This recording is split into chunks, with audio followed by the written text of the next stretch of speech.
Welcome to Nasdaq TradeTalks. I'm Jill Malandrino, Global Markets Reporter at Nasdaq.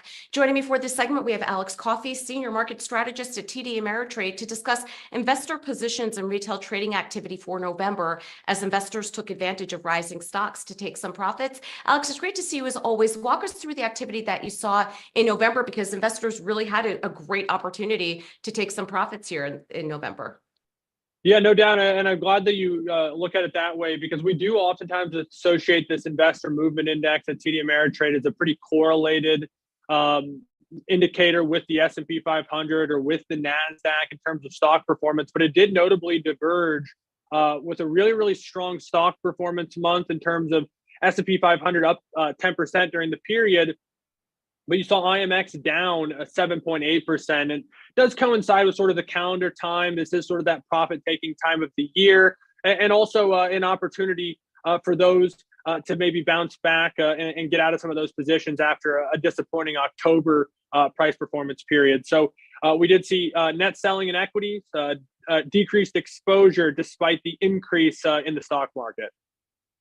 Yeah, Alex, and I'm glad that you brought up that divergence there. We've been covering this for nearly 10 years, and you're right. When the markets do move higher, you do see TD Ameritrade investors taking opportunity and taking some profits. I think that's been a real consistent theme for nearly the decade I've been covering it, at least. But I also thought it was interesting. It was a very mixed bag in terms of buys for November.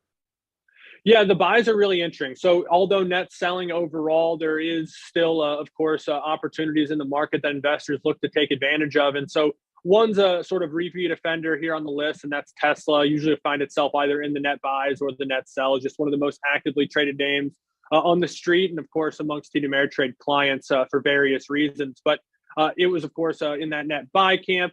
A lot of hype building up for the Cybertruck, maybe leading to some more added attention on Tesla. But quite frankly, it doesn't need a ton of extra juice to get investors interested one way or another.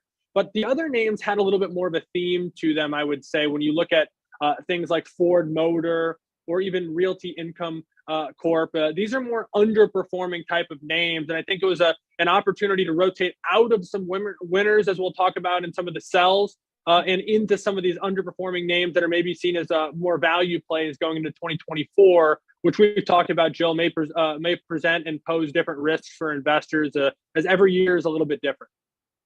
Yeah, it certainly is. And I'm curious to see what the stats say for December and to see if they took advantage of any buying in some of these sell names. We saw some of those companies that are part of the Mag 7 that sold off a little bit over the past couple of days. I'm curious to see if investors will take advantage of that. Yeah, and that's super, interesting that you note that, especially as we do see a few of those names in this camp for sells. You see Apple, you see Netflix, you see Amazon in this, AMD as well, sort of an ancillary name to that group. With the selling in November, potentially a great rotation out of those top 10, 15 stocks in the S&P 500 and the Nasdaq.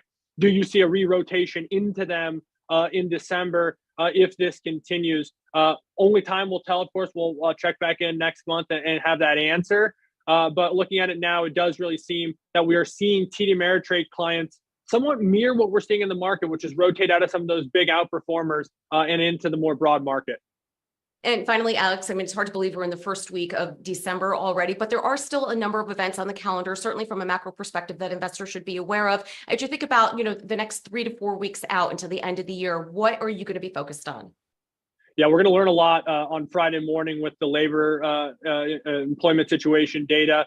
JOLTS today was a massive, massive miss. And while that tends to be a more optimistic look at the labor market, it was a very negative picture painted today. And so I think we're starting to see the data paint a little bit more of a negative outlook for the economy. That kind of squares up some of these aggressive pull forwards that we're seeing in terms of rate cut odds for next year.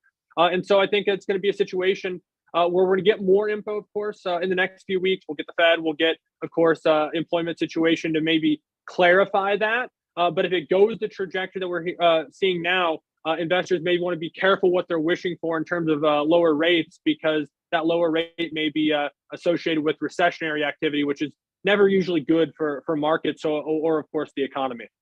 All right, Alex, appreciate the insight as always. Thanks for joining us on Trade Talks. I'm Jill Malandrino, Global Markets Reporter at Nasdaq.